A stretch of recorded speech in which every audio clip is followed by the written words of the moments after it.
Yo, what's going on, guys? It's Houston Sports Talk back another video day, and today the New York Mets have signed Juan Soto to a 15-year, $765 million contract. Yes, you heard that right. Um, I had to say it a couple times when I, first heard it just to make sure, I had to say it and read it multiple times just to make sure I was correct. I knew he was going to get 700 million. I just didn't know it was going to go up to 765 million dollars. Like we heard it was going to be in the 710 to 730 range that the Mets and the Yankees were bidding with each other, but I did not expect it to go that high. Juan Soto chose the less fortunate team. If you watched or saw the Saturday Night Live clip where I believe his name is Marcelo Hernandez was pretending to be Juan Soto in a skit, and this person asked him where are you going to sign? He said, and I prefer to re-sign with the Yankees. And then the person talked to him, says you think if you're going to make all this money, you should help out the less fortunate. And then he said, okay, maybe I'll sign with the Mets. So he chose the less fortunate team. Although maybe the Mets weren't the less fortunate team, since they actually outbid the Yankees, and the Yankees were not willing to spend an extra $5 million. I mean, it's crazy to say that the Yankees were cheap because they wouldn't, they wouldn't bid another $5 million that the Mets were offering when they're freaking offering over $700 million. I hate to say they're being cheap, but they wouldn't go up $5 million. But here's the thing, and this is I think this is the big important thing that is probably why the Yankees didn't continue to match or try to beat the offers that the Mets were making. Is that Steve Cohen was determined to sign Juan Soto. Juan Soto, honestly, I don't think Steve Cohen had any other plans for Juan Soto going anywhere else. I think Steve Cohen was going to match or beat any offer that was made to Juan Soto. Ultimately, the only thing that was going to be keeping Juan Soto away from the New York Mets was if he decided to take less money elsewhere, whether that was with the Dodgers or the Yankees or anybody else that was interested.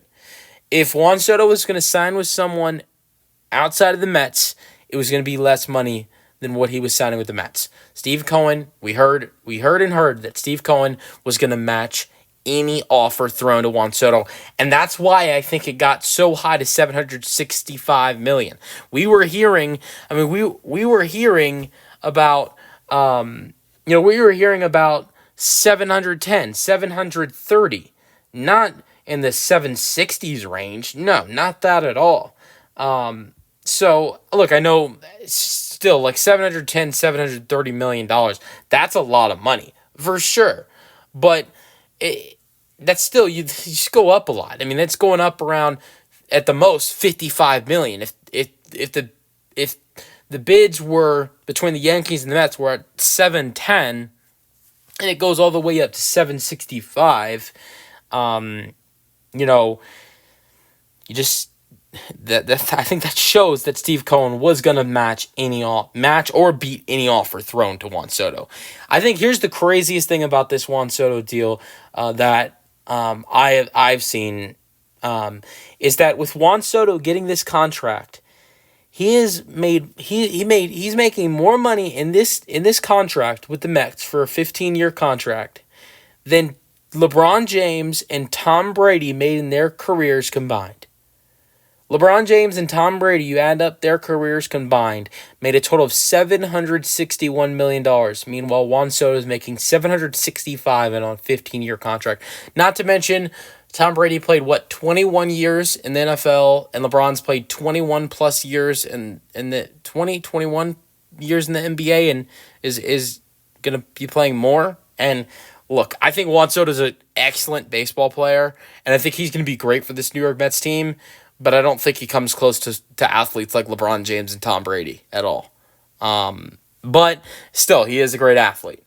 But that is absolutely crazy that 15 years of Juan Soto is more expensive, a little bit more expensive than 40 plus years of LeBron James and Tom Brady. That is nuts.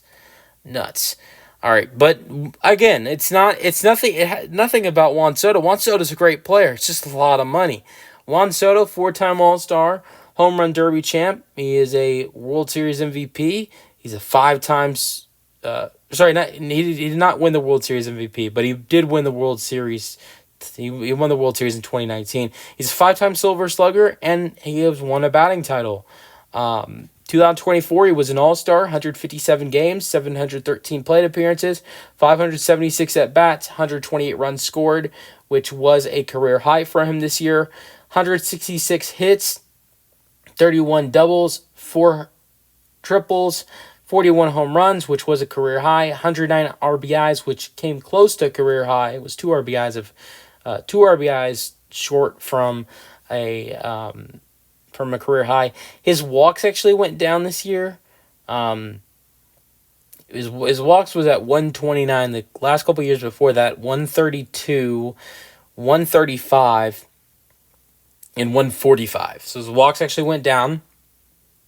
But at the same time, his strikeouts went down. He struck out 130 times in 2023 with San Diego. And then 2024, he struck out 119 times with the Yankees. Doesn't strike out a lot. His batting average was 290. His OPS was almost 1,000. So, Juan Soto had a great year with the Yankees this past year. He was great with the Padres. Here's one thing I think was great about Juan Soto is his availability. He only missed 5 games with the Yankees this past year. Played every single game in 2023 with the Padres. 2022, only missed a total of 9 games with the Nationals and the Padres. 2021, with the Nationals, only missed 11 games. He brings great availability. Look, 2023, didn't miss a game. 708 plate appearances, 568 at-bats, 97 runs scored, 156 hits, 32 doubles, 1 triple, 35 home runs, 109 RBIs, 132 walks. Batting average was 275. OPS was 930.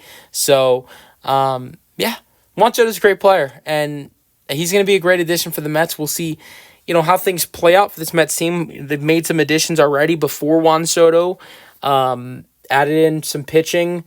Apparently, both starting pitchers. I don't know how I feel about that. Frankie Montas, I like the addition from Milwaukee. I like the way he finished his year in Milwaukee. I'm excited to see what he'll do for New York. I'm pretty excited about that.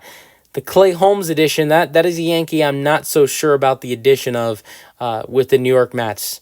I think if you were to tell me that Clay Holmes is going to be a reliever or a closer for the Mets, I'd be like, okay, 3 years, $38 million, Clay Holmes. That's a great deal. I think he'll be great for the Mets bullpen. I just don't know about him becoming a starter. It was not good as a starter. His worst year of his career was as a starter.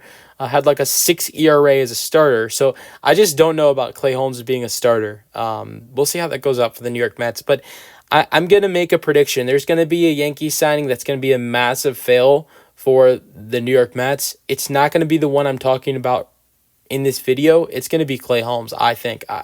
I just don't know about that. It's not the money for me. It's a lot of money. It's 3 years, $38 million. But I just don't know about him being a starter. I don't think it...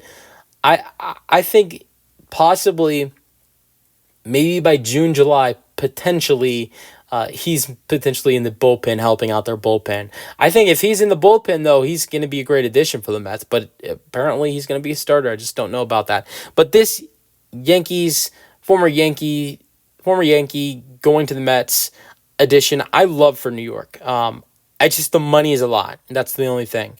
Like 15. Juan Soto's 26 years old. He's still really young, but this is a 15-year contract.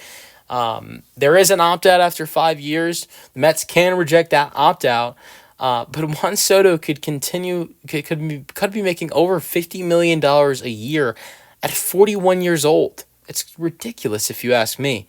But at the same time, he's a great player, and Steve Cohen and the Mets were determined to do anything to get Juan Soto. Let me know your thoughts on the signing in the comment section, and peace out.